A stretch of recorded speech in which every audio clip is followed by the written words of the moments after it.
যুবকদের পায়ে হাত রেখা বলবো, যুবক আল্লাহকে নারাজ করো না। কালকে 31st নাইট, খোদার ওয়াস্তে আল্লাহ যদি নারাজ হয়ে গেল, শতবার সিগন্যাল দেওয়ার পরেও যদি আমরা সতর্ক না হই, হতে পারে এরকম একটা ঝটকা আসবে, কিয়ামত পর্যন্ত এটা ইতিহাসের পাতায় লেখা থাকবে। যেরকম তুর্কিরটা লেখা থাকবে, যেমন মরক্কোরটা লেখা থাকবে, যেমন আরো অনেক দেশেরটা লেখা আছে, আমাদেরটা এরকম হতে পারে। বিদায় তোমাদের পায়ে হাত দিয়া বলি, কালকে 31st নাইট অতীতে যেরকম উদযাপন করছি এরকম করব না, না, না, ইনশাআল্লাহ। আমি তোমাদেরকে শুনাইতেছি, আমি একবার 31st নাইটে ছিলাম আমেরিকাতে, আরেকবার ছিলাম আমি অস্ট্রেলিয়াতে, কিন্তু আমি কোথাও আমাদের দেশের মতো দেখি নাই। আমি সত্য বলতেছি, তুমি ইচ্ছা করলে ফোন করে জেনে নিতে পারো। ওইখানে নির্দিষ্ট জায়গায় 31st নাইট অস্ট্রেলিয়ায় হয় শুধু ব্রিজের উপরে, আর কোথাও না। আমেরিকায় নির্দিষ্ট জায়গায় হয়। আমাদের মতো প্রত্যেক বাড়ি, প্রত্যেক ছাদ, প্রত্যেক গলি, প্রত্যেক বাজার, প্রত্যেক মহল্লা, এটা পাগলামি ছাড়া কিছু না। এটা আল্লাহকে নারাজ করা ছাড়া কিছু না। আর 14 তারিখ আমি বাংলাদেশে, আমি আমেরিকায়ও 14 তারিখ দেখছি। 14 তারিখ বুঝো তো না? ফিডার খাও, পত্রিকা বুঝবা, ঠিক না? আমি তো আমেরিকা তো দেখছি, ফুল নিয়ে কোনো কারাকারি নেই। দেখা হয়েছে, গালে গাল লাগাইছে, ইংলিশে বলছে ইউ আর মাই হানি, তুই আমার মধু, এইদিকে হয় ওইদিকে। হ্যাঁ, তোমরা তো ফুলের দোকানের লগে মারামারি করো 3 দিন আগের থেকে। এইবার আমার ফুল না থাকলে খবর আছে। কত কষ্ট করে 1 বছরে একটু লাইনে আনছি, এইবার ফুল দিলেই আমার লেখা পাঠাইবো I.U। আমার ফুল না থাকলে তোর খবর আছে, দোকান জ্বালায় দিব, এটা করবো সেটা করবো। এটাই তো করো, ঠিক না? কি রাগ হয়ে গেল? পায়ে হাত রাখি, খোদার ওয়াস্তে আল্লাহকে নারাজ করো। তোমার যৌবনের বড় দাম। যুবকদের পায়ে হাত রেখা বলবো, যুবক আল্লাহকে নারাজ করো না। অথচ হইতে পারে আমাকে কেউ বলবে যে বাংলাদেশের জন্মলগ্ন থেকে আজ পর্যন্ত শতবার ভূমিকম্প আসছে, কোনো বিপর্যয় হয় নাই, এই জন্য তো জীবনে কোনোদিন আর বিপর্যয় হবে না, এরকম না। 31st নাইটের পরের দিন 2014-তে 7.8 ভূমিকম্প আসছিল বাংলাদেশে। তোমাদের পায়ে হাত ধরি, পায়ে হাত রাখি, আল্লাহকে নারাজ করো না। 31st নাইটের পরের দিন কিন্তু বাংলাদেশে 7.8 ভূমিকম্প আসছিল। আপনারা জানেন কি জানেন না জানি না। হ্যাঁ, রাত্র 5টা 5-এ আসছিল, যদিও বিপর্যয় হয় নাই। ঢাকায় একটা কথা আছে, সবাই লোকে পাঙ্গা লওয়া ঠিক না, ঠিক না? আমি আইলাম, চেয়ারম্যানের লোকে যদি পাঙ্গা লইতো ঠিক হবে নাকি? পাঙ্গা বোঝেন? আমি তো পুরান ঢাকায় থাকি, পুরান ঢাকায় মানুষ, বিয়ে করছি পুরান ঢাকায়, ব্যবসা করি পুরান ঢাকায়, বড় হইছি পুরান ঢাকায়, এই জন্য পুরান ঢাকায় কথা বলতেছি। সবাই লোকে পাঙ্গা লওয়া, পাঙ্গা বোঝেন কি? হ্যাঁ, টক্কর, টক্কর, টক্কর, গ্যাদারিং না, টক্কর, টক্কর বোঝেন? হ্যাঁ, সবার লোকে লওয়া ঠিক না। ঢাকায় রাখায় পাঙ্গা, বুঝছেন? আল্লাহর লোকে পাঙ্গা লওয়া ঠিক না। সরব দুনিয়ার লোকে লন, তাতে কিছু আসে যায় না। আল্লাহর লোকে নিয়েন না, আল্লাহর রসুলের লোকে নিয়েন না। আরেকটা আছে, আল্লাহ ওয়ালাগর লোকে নিয়েন না। আল্লাহর লোকে না, আল্লাহর রসুলের লোকে না, আর কি আল্লাহ ওয়ালাদের সাথে নিয়েন না। তাইলে কিন্তু কথা মনে উঠলো, এই জন্য বলতেছি।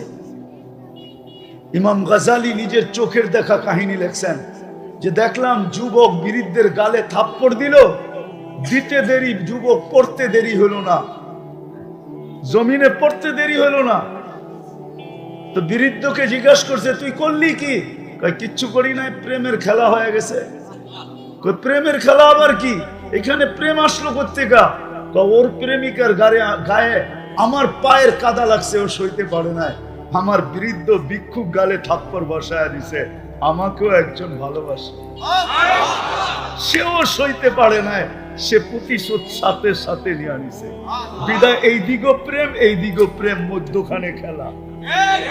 এই জন্য আমি বলছি টক্কর নেন, যার সাথে মনে চায় নেন, কিন্তু পায়ে হাত রাখা বলি আল্লাহর সাথে না, রসুলের সাথে না, আল্লাহ ওয়ালাদের সাথে না।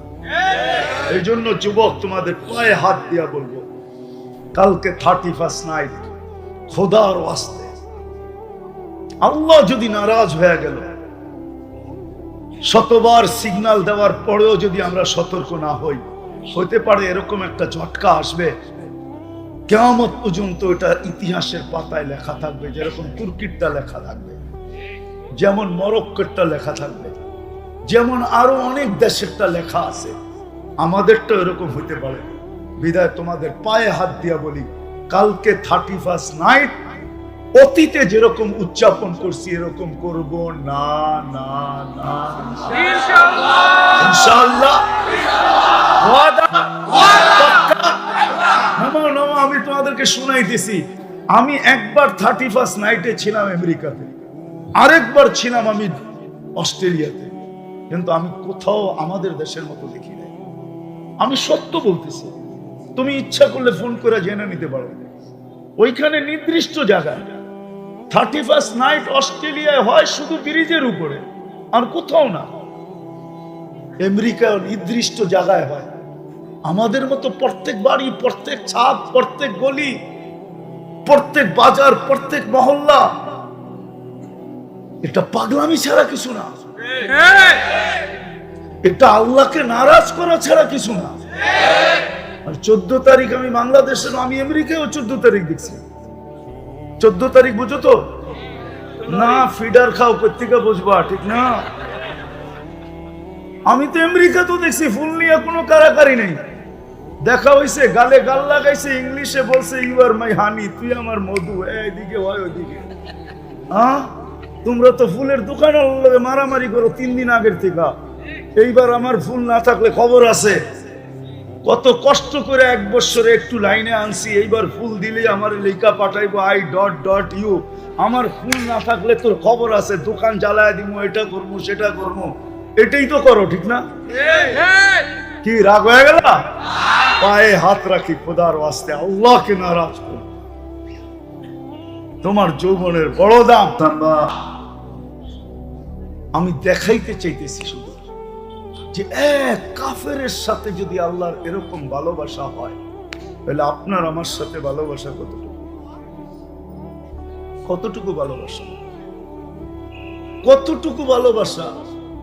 হায় হায়, একটা কথা দিয়া বুঝবেন কি বুঝবেন না জানি না, বুঝায়া দেখি বুঝে আসে কিনা। এখন কিন্তু রাতের 3 ভাগের 1 ভাগ অতিবাহিত হওয়ার কাছাকাছি। আজকে সুবে সাদেক শুরু হবে 5টা 20-এ। কয়টা? সূর্য ডুবছে 5টা 20-এ, ঠিক না? এমনই তো। হ্যাঁ, তাহলে কয় ঘন্টা হলো? 5 to 5। হ্যাঁ, 12। 3 দিয়া ভাগ দেন, 3 4 12, 5টা 6টা 7টা 8টা 9টা 20 15 বাজে। এখন রাতের 3 ভাগের 1 ভাগ অতিবাহিত হওয়ার বিলকুল রেখায় চলে আসছে। 20 মিনিট পরে অতিবাহিত হয়ে যাবে। আল্লাহ সারাদিন হাত প্রসারিত করে থাকে, হাত্তা ইয়াতুবা ইয়াবসুতু ইয়াদাহু লাইলান ইয়াবসুতু ইয়াদাহু নাহারান হাত্তা ইয়াতুবা মাসিআল লাইল। সারাদিন হাত প্রসারিত করে রাখে, যেন কোনো নাফরমান আল্লাহর কাছে আইসা তওবা করে। রাত্রেও কিন্তু প্রসারিত করে, কিন্তু 3 ভাগের 1 ভাগ পর্যন্ত। তারপরে ভালোবাসার খাতিরে, আমি বলি, উলামা মানবে কি মানবে না জানি না, আমি মনে হয় এটা ভালোবাসার খাতিরে আল্লাহ বলে প্রসারিত করে সেই সুবে সাদেক থেকে রাত্রের 3 ভাগের 1 ভাগ পর্যন্ত তো প্রসারিত করে ছিলাম। যা আসার তো আসছে, কিন্তু যারা আসে নাই, তখন আল্লাহ প্রথম আকাশে নাইমা আসে আর ভালোবাসার পরিচয় দিয়া ডাকতে থাকে। যেগুলো আসছে তো আসছে, যেগুলো আসে নাই ওদেরকে ডাকতে থাকে, হালমিন মুস্তাগফির ফাগফির আল্লাহ, কে আসিস, মাফ চাবি, আমি মাফ করে দিব। আমি কিন্তু ডাকতে চলে আসছি। এইবার ভাবেন আপনাকে কতটুকু ভালোবাসে, কতটুকু ভালোবাসে। কোথায় ছিলেন আর কোথায় আসছেন? ছিলেন আরশে, চলে আসছে প্রথম আকাশে। আল্লাহ বলে আমি তোর কাছে চলে আইসা ডাকতেছি। আসল কথায় চলে আসি যদি এতটুকু বুঝে আইসা ডাকে যে উম্মতের সাথে আপনার এত ভালোবাসা, এত প্রেম, এত প্রীতি, এত মোহাব্বত, এত ভালোবাসা। আর শব্দ পাইতেছি না, সবগুলা ফিট করলো মনে হয় কম হবে। এই উম্মতকে আল্লাহ এত ভালোবাসে। আজকে ওই উম্মত পেরেশান কেন? উম্মত নির্যাতিত কেন? কেউ হাত উঠায় বলুক, যুবক বলুক যে যৌবন নিয়ে সুখী, ও তো যৌবন নিয়ে পেরেশান। যুবতী বলুক যে আমি যুবতী বলুক আমি যৌবন নিয়ে সুখী। নারী বলুক যে আমি স্বামী নিয়ে সুখী। স্বামী বলুক আমি স্ত্রী নিয়ে সুখী। মা বাবা বলুক না আমি সন্তান নিয়ে সুখী। সন্তান বলুক না আমি মা বাবা নিয়ে সুখী। এই বাজারের দোকানদার বলুক না আমি দোকান নিয়ে সুখী। ব্যবসায়ী বলুক না আমি ব্যবসা নিয়ে সুখী। সমাজের এক স্তরের একটা লোক নিয়ে আসেন যে কোরআনে হাত রাইখা বলবে আই এম হ্যাপি, আমি সুখী। কেউ তো সুখী না। সুখী তো শুধু কেক। কে কেক বোঝেন? কেকে লেখা থাকে হ্যাপি, এই জন্যই তো ওটাকে কাটে, জিদে কাটে। সুখ তো আমার দরকার ছিল, তোর কি দরকার ছিল? সুখ তো তোর গায়ে লেখা, তোরে রাইখা করমু তো করমু কি? এই জন্য বাড়ি নিয়ে ছুটি, বাড়িতে নিয়ে ছুটি নিয়ে ছুরি দিয়া কাইটা কাইটা কাইটা টুকরা টুকরা করে ফেলে। এই জন্য কাটে যে সুখ তো আমার দরকার, তোর তো দরকার নাই। আমি তো সুখী না, তুই সুখী হয়ে করবিটা কি? ল বাড়িতে দেখি তোরে সাইজ করি। মিয়া তারপরে টুকরা টুকরা টুকরা টুকরা করতে থাকে। হ্যাঁ, সুখী তো কেকের গায়ে লেখা, আপনার গায়ে তো না। কেন সুখী না? অথচ যে উম্মত এত প্রিয়, আরেকটু দেখাই, আরেকটু আরেকটু। এটা শুধু হুজুররা বলবে সাহাবাদের জন্য না, এটা উম্মতের ভালোবাসা। জানি না বুঝবেন কিনা, হুজুররা বুঝবে। বায়াতে রেজওয়ান যখন হইতেছিল, গাছের নিচে যখন আল্লাহ রসুল বায়াত নিতেছিলেন, উমরার জন্য যখন বাহির হয়েছেন, কাফেররা বলছে না আপনি এই বছর উমরা করতে পারবেন না। তো ওদেরকে রাজি করানোর জন্য আল্লাহ রসুল ওসমান রাদিয়াল্লাহু তাআলা আনহুকে পাঠাইছিলেন যে ওসমান, এত দূর চলে আসছি, একবারে মক্কার নাকের ডগায় সবাইকে নিয়ে একটু বুঝাও না এদেরকে যায়া যে আমরা উমরা করব আর সাথে সাথে মক্কা ছেড়ে বাহির হয়ে চলে যাব। কেননা ওরা ভয় পাইতেছিল যে উমরা করব আবার কইরেই আবার বয়া পড়ে কিনা, আবার বয়া আমাকে ধাক্কা দিয়া বাড়ি করে দেয় কিনা। তো উসমান রাদিয়াল্লাহু তাআলা আনহু যখন গেছেন, শয়তান তার কাজ চালায়া দিছে। আয়েশা এদিক দিয়া প্রসিদ্ধ করে দিছে যে উসমানকে পায়া শহীদ করে ফেলছে। এরকমই তো কাহিনী, শহীদ করে ফেলছে।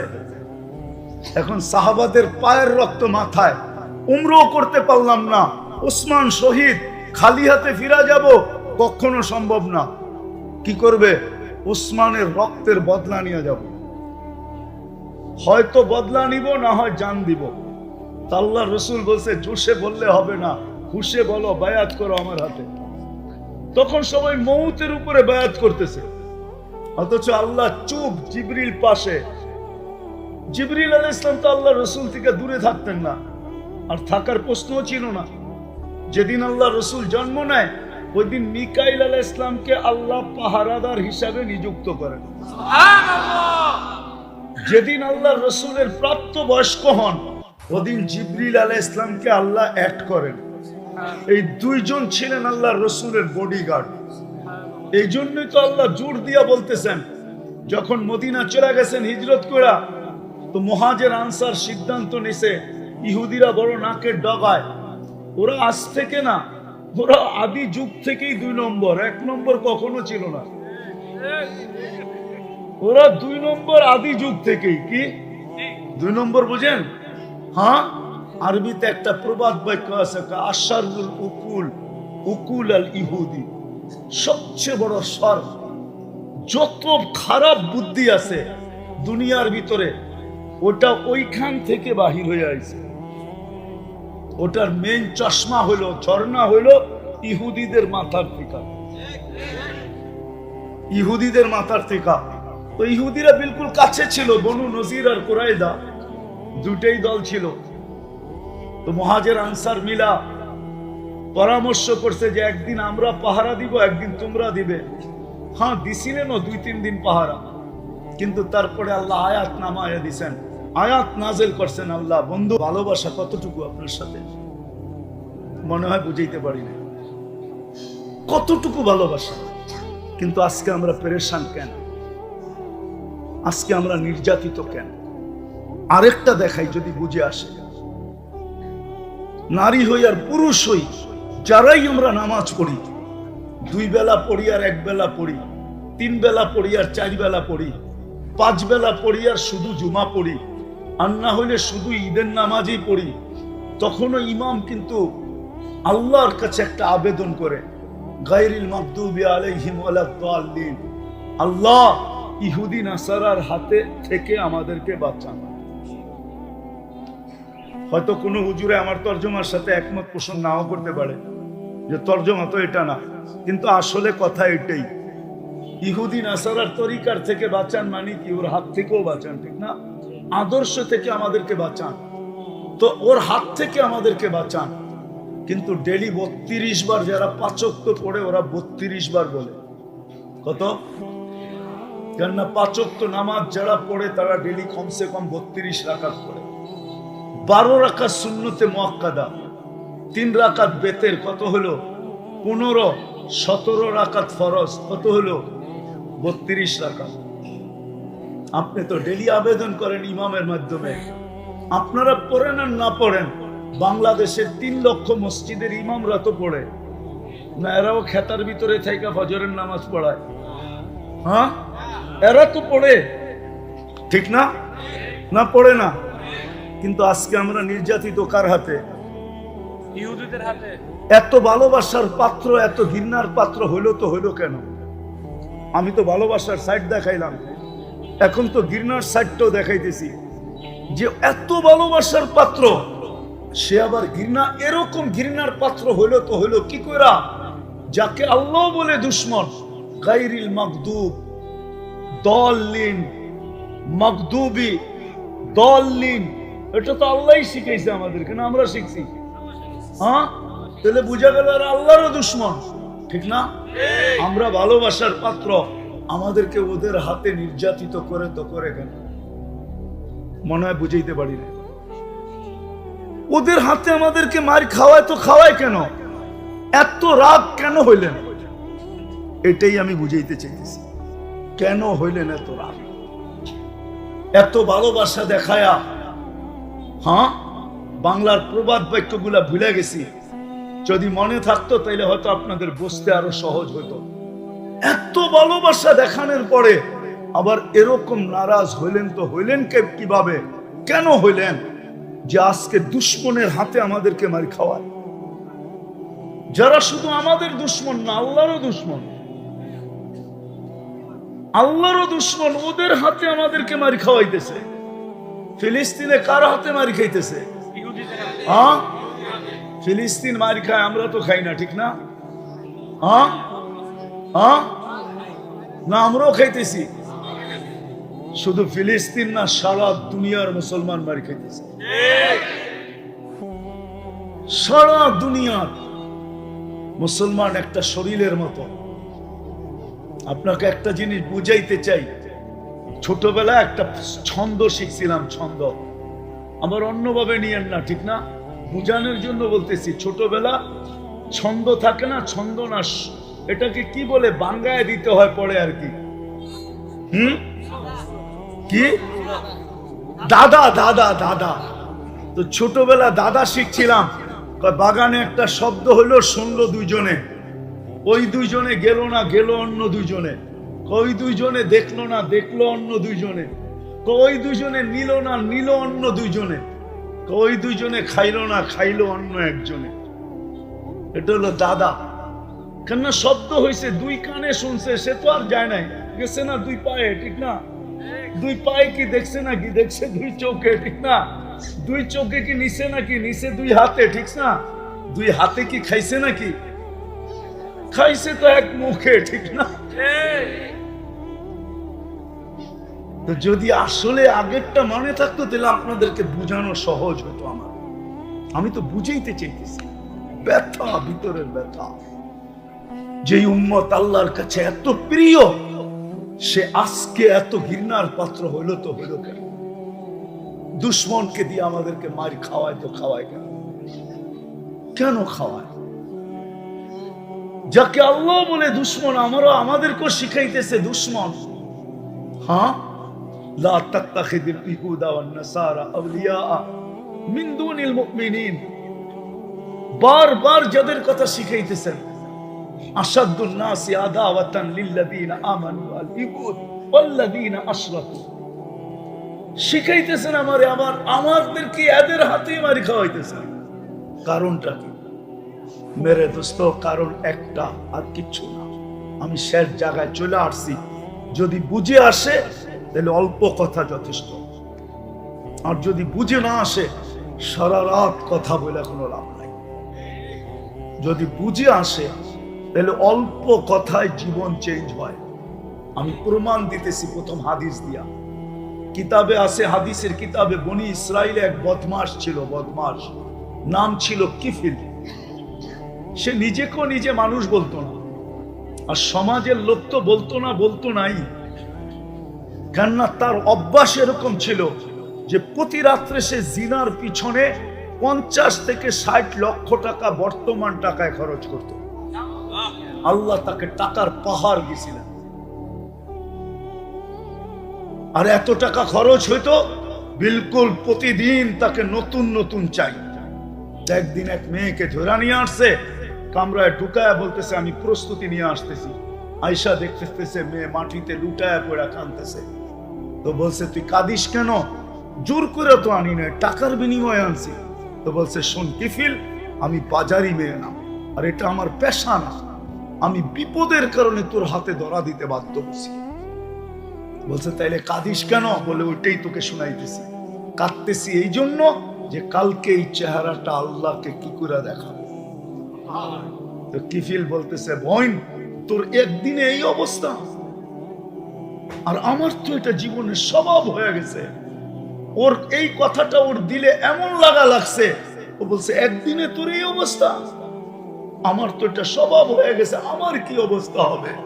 বলছে বোন, আমি তোর গায়ে হাত দিব না, টাকার থৈলি তোকে উঠায়া দিলাম, কিন্তু তোর কাছে একটা অনুরোধ রাখবো। আমি তওবা করতে চাই আল্লাহর কাছে, তুই একটু চোখের পানি দিয়ে আল্লাহকে বলে দে না আমার তওবাটা যেন কবুল করে। ওই রাত্রে কিফিল মারা গেছে।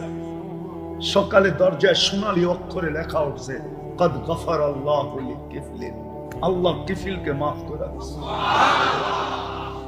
ইব্রাহিম ইবনে আদম রাত্রে ঘুমের থেকে উঠে গেছে কারো পায়ের আওয়াজে।